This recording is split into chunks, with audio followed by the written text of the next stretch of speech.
Hello friends, स्वागत है आपका आपके अपने ही चैनल मधुकर टेक पे। आज की वीडियो का हमारा टॉपिक है टाटा BS6 कमिंस, जिसमें कस्टमर का ये कहना है कि मेरी चेक लैंप आ रही है और मेरा यूरिया मीटर नहीं बता रहा है। तो चलिए गाड़ी के पास चलते हैं और देखते हैं कि हम चेक लैंप किस वजह से आ रही है और यूरिया मीटर किस वजह से काम नहीं कर रहा।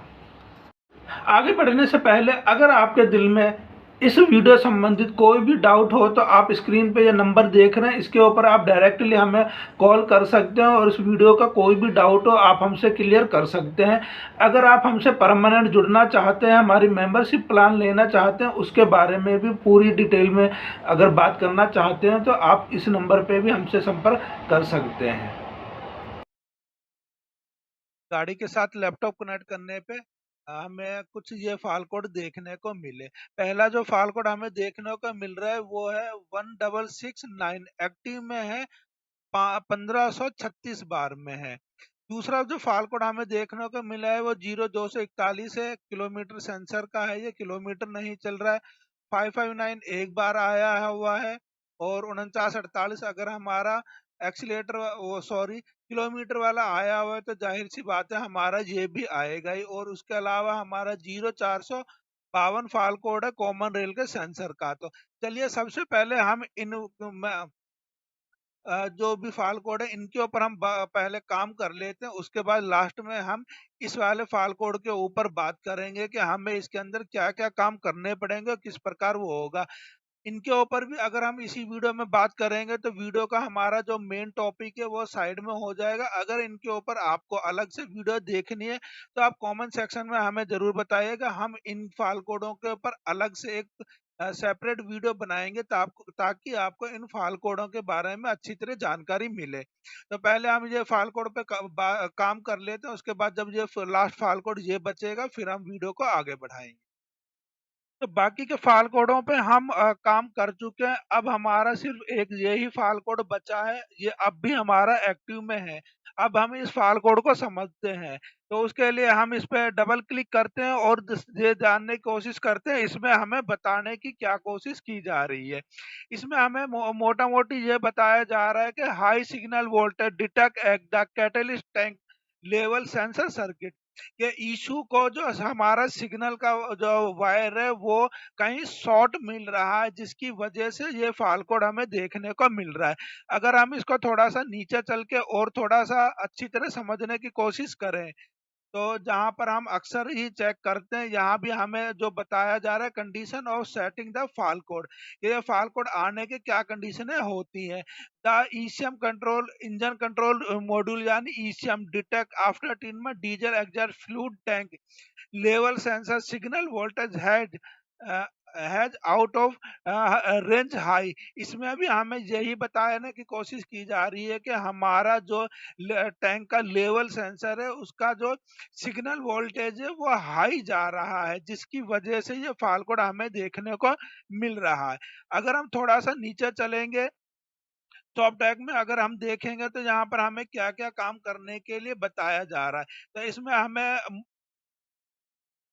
यहाँ पर थोड़ा-सा समझने वाली बात है जो ये हमें बताने की कोशिश कर रहा है। तो इसे एक बार पढ़ लेते हैं हम। The after treatment diesel exhaust fluid tank level sensor share supply and return wire in the engine harness with other sensor. इसमें हमें ये कहने का कहा जा रहा है कि हमारे जो लेवल सेंसर में रिटर्न वायर आता है वो और सेंसरों में भी जाता है। ठीक है, जहाँ तक का ये हुआ open and short in the engine harness can multi fault code to be active. ऐसा भी हो सकता है कि इसके साथ में हमारे कोई और फाल कोड भी एक्टिव में हो। तो आगे हमें ये कहा जा रहा है कि before troubleshoot fault code 1669 check to check for multi fault code. इसमें हमें ये बताया जा रहा है कि अगर आपके इस फाल कोड के साथ में कोई और फाल कोड भी आए हुए हैं तो आप इसको छोड़ के पहले उन पे काम करिए, तो भी ये एक्टिव नहीं होता है तो हमें इसके ऊपर फिर काम करना पड़ेगा। जैसा हमने भी करा है, बाकी के फाल कोड जो थे वैसे इससे रिलेटेड नहीं थे, लेकिन फिर भी हमने इसको लास्ट में करा है। बाकी के जो भी फाल कोड थे हमने उनके ऊपर प्रॉपर ही काम करा है। आगे हमें ये बता रहा है कि open return wire circuit in the harness connector और सेंसर। तो हमारा ऐसा हो सकता है कि हमारा जो वायर है सिग्नल का और हमारा जो रिटर्न का है वो कहीं पे ओपन हो सकता है, या signal wire short to the supply of battery. ऐसा भी हो सकता है कि हमारा जो सिग्नल वायर है वो कहीं पे शॉर्ट हो रहा हो, जिसकी वजह से हमें ये फॉल्ट कोड देखने को मिल सकते हैं। तो अभी तक का तो जो भी हमने कहा था, इसमें जो पहले ये कहा जा रहा है कि आप इस कोड को छोड़ के बाकी कोडों पे काम कीजिए, अगर तो भी ये इनएक्टिव नहीं होता फिर हमें इसके ऊपर काम करना है। तो हमने बाकी सेंसरों पे तो काम कर लिया था, अब हमारे एक यही फाल कोड बचा है। तो अब हम इसकी वायरिंग वगैरह चेक करते हैं और देखते हैं कि हमें इसमें किस प्रकार से काम करना पड़ेगा। तो उसके लिए चलिए हम गाड़ी के पास चलते हैं, लैपटॉप को डिस्कनेक्ट कर लेते हैं और इसके हम यूरिया टैंक लेवल सेंसर के पास चलते हैं और स्टेप बाय स्टेप देखते हैं कि हमें इसमें किस किस प्रकार इसे हमें चेक करना पड़ेगा। ये हमारा टैंक का कपलर है, इसे निकाल लेते हैं, इसमें वोल्टेज चेक करते हैं। खोलो इसको। अगर हम इसकी पिनों की बात करें तो यहाँ पर आप देख सकते हैं, यहाँ पर 1 2 3 4 नंबरिंग दी हुई है। ये हमारा जो 1 नंबर देख रहे हैं आप रेड के ऊपर ब्लू लाइन है, ये हमारा लेवल सेंसर का, ये हमारा सिग्नल का हो गया, ये हमारा अर्थ हो गया, ये हमारा सिग्नल का हो गया और ये हमारा अर्थ हो गया। जो ये आप देख रहे हैं 3 नंबर पे, ये हमारा टैंक के अंदर यूरिया का जो टेम्परेचर है वो बताएगा। तो हमें इनको तो चेक करने की ज़रूरत नहीं है क्योंकि टैंक का हमारा टेम्परेचर का कोई भी प्रॉब्लम नहीं है। मेन हमें बेसिकली 1 और 2 नंबर चेक करना होगा। तो लो इसमें चेक करो 1 नंबर में कितना वोल्ट आ रहा है। वोल्टेज को चेक करने के लिए हमें 5 वोल्ट चेक करना है, तो मल्टीमीटर को 200 पे ही रख लेंगे और यहाँ पर हम चेक करते हैं कि वो वोल्ट कितना आ रहा है। सॉरी 200 पे नहीं है, 20 पे जाएगा जी।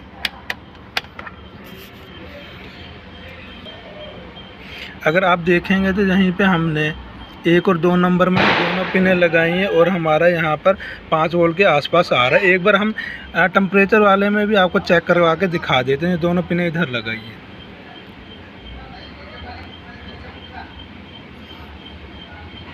तो ये 3 और 4 हमारे यूरिया का जो टेम्परेचर है वो बताएगा और इसमें भी हमारा 5 वोल्ट सप्लाई प्रॉपर आ रही है। तो मतलब हमारा इसमें तो हम 2 नंबर में तो हमारा अर्थ आएगा और ये हमारा सिग्नल का ही है। तो ये हमारा प्रॉपर है। चलिए एक बार हमारा तो भी ये नहीं है तो इसके अंदर हम रेजिस्टेंस चेक करते हैं। रेजिस्टेंस चेक करने के लिए अगर हमें लेवल सेंसर का चेक करना है तो हमें 1 और 2 में रेजिस्टेंस चेक करना पड़ेगा। तो चलिए वो भी देख लेते हैं कि हमारा आ रहा है या नहीं आ रहा है।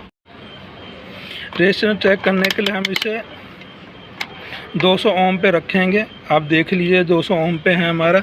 1 और 2 नंबर पे हम पिन में रेजिस्टेंस चेक करेंगे। ये हमने 1 और 2 में लगा लिया है और आप देखिए हमें कोई भी बिल्कुल भी वैल्यू कुछ भी नहीं मिल रही है।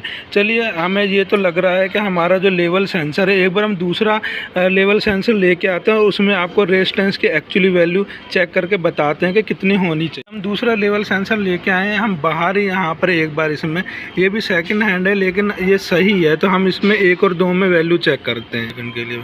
ये हमने 1 और 2 में लगा दिया है और आप देख लीजिए ये 112-13 ओम के आसपास आ रहे हैं और हमने ये 200 ओम पे ही रखा है। तो मतलब हमारा एक बार हम रिटर्न इसी में ही पुराने वाले में चेक करते हैं। लगाइए 1 2 में हमारा वैल्यू आ रही है नहीं आ रही है। तो हमारा इसमें वैल्यू बिल्कुल भी 0 आ रही है। हम इसी के अंदर एक बार टेम्परेचर की भी वैल्यू चेक कर लेते हैं, वो सही आ रही है कि नहीं आ रही है। उसके लिए हम इसे 2000 पे रखेंगे और इसमें वैल्यू फिर चेक करें। ये हमने 3 और 4 में जो हमारा टेम्परेचर का है उसकी वैल्यू चेक कर रहे हैं और ये देखिए आ रही है।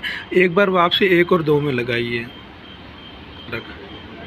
ये हमने 1 और 2 में लगा दिया। हमारा लेवल सेंसर की कोई भी वैल्यू 0 दिखा रही है। हम एक बार और क्रॉस चेक करते हैं और हमारा जो दूसरा लेवल सेंसर है उसमें चेक करते हैं। लगाइए 1 और 2 में। ये हमने 1 और 2 में लगा लिए। अब हम आपको एक और चीज़ दिखाते हैं। ये देखिए ये जो हमारा है, हमारा लेवल सेंसर है, ये हमने बिल्कुल नीचे कर दिया है और यहाँ पर हमारा लेवल नहीं बता रहा है। आप यहाँ भी देखिए और लेवल में भी देखिए। अभी हमारा जो लेवल है यहाँ पर हमने रख रखा है और आप यहाँ पर लेवल देखिए। रेजिस्टेंस जैसे ही हम इसे ऊपर करेंगे हमारे रेजिस्टेंस में देखिए चेंजिंग होती जाएगी। ये हमने बिल्कुल इसे, ये देखिए हमने इसे बिल्कुल ऊपर कर दिया, हमारा रेजिस्टेंस कम हो गया है। और इसे हम नीचे लेके आएंगे, हमारा उसी प्रकार से रेजिस्टेंस देखिए बढ़ता चला जाएगा। तो आप इस प्रकार से इस लेवल के रेजिस्टेंस को चेक कर सकते हैं। अगर हम बिल्कुल टॉप पे रखेंगे तो आप देख लीजिए हमारा कितना लेवल आ रहा है। और अगर हम इसको बीच में रखेंगे, लगभग जहाँ बीच पे, तो यहाँ पर हमें ये रेजिस्टेंस चेक कर रखेंगे। तो इसलिए हम प्रॉपर नहीं बता सकते कि कितना रेजिस्टेंस होना चाहिए। आप ये टॉप का ध्यान रखिएगा, यहाँ टॉप पे कितना होता है। तो जैसा कि आपने अभी वीडियो में देखा है, हमने लेवल सेंसर के ऊपर सप्लाई वगैरह प्रॉपर चेक कर ली है। हमारी प्रॉपर सप्लाई आ रही थी, लेकिन जब हमने उसमें रेजिस्टेंस चेक करे तो हमें रेजिस्टेंस की वैल्यू नहीं मिल रही थी। मतलब हमारा लेवल सेंसर ही खराब है, हमें वो चेंज करना पड़ेगा। बट इस गाड़ी में कस्टमर ने कहा है कि मेरे पास अभी पैसे नहीं है, मैं एक चक्कर लगा के आऊंगा, नेक्स्ट चक्कर में इसे चेंज करवाऊंगा। तो उन्होंने अभी ये लेवल सेंसर चेंज नहीं करवाया, इसलिए ये हमारा एक्टिव नहीं हो रहा। बट हमारी जो गाड़ी की प्रॉब्लम थी, जो हम आपको बताना चाहते हैं कि आप किस प्रकार से इसके में वोल्टेज चेक करेंगे और रेजिस्टेंस चेक करेंगे। आई होप आप अच्छी तरह ये चीजों को समझ चुके होंगे। तो फ्रेंड, वीडियो में जैसा आपने देखा है कि हमने 5 वोल्ट सप्लाई भी चेक करी और हमारा अर्थ भी आ रहा था, बट हमारा रेजिस्टेंस नहीं आ रहा था लेवल सेंसर में। तो रेजिस्टेंस भी आप अच्छी तरह समझ चुके होंगे कि हमें किस प्रकार से रेजिस्टेंस को चेक करना, लेवल को बाहर निकाल के आप उसको ऊपर नीचे, क्योंकि जो वो तैरता रहता है उसी से हमारा रेजिस्टेंस ऊपर नीचे होगा।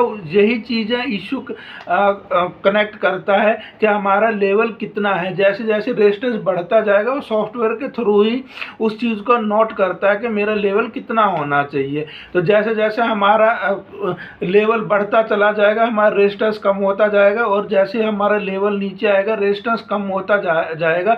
उसी से ही इशू ये डिसाइड कर लेता है कि हमारा इसके अंदर का लेवल कितना है। तो आप अच्छी तरह समझ चुके होंगे कि हमें इन चीज़ों को कैसे चेक करना है। फिर भी अगर आपके दिल में कोई भी डाउट हो, आप बेझिझक होकर हमें कमेंट सेक्शन में पूछ सकते हैं। हम पूरी कोशिश करेंगे आपका हर डाउट क्लियर करने का। तो फ्रेंड, आज की वीडियो के लिए बस इतना ही। उम्मीद करता हूँ आज की वीडियो भी आपको पसंद आई होगी। वीडियो पसंद आए तो वीडियो को लाइक कीजिए, शेयर कीजिए। अगर आप चैनल पर नए हैं तो चैनल को सब्सक्राइब जरूर कर दीजिएगा, क्योंकि हम इसी प्रकार की वीडियो बनाते रहते हैं। मिलते हैं नेक्स्ट वीडियो में किसी और टॉपिक के ऊपर। तब तक खुश रहिए और हमेशा कुछ ना कुछ नया सीखते रहिए।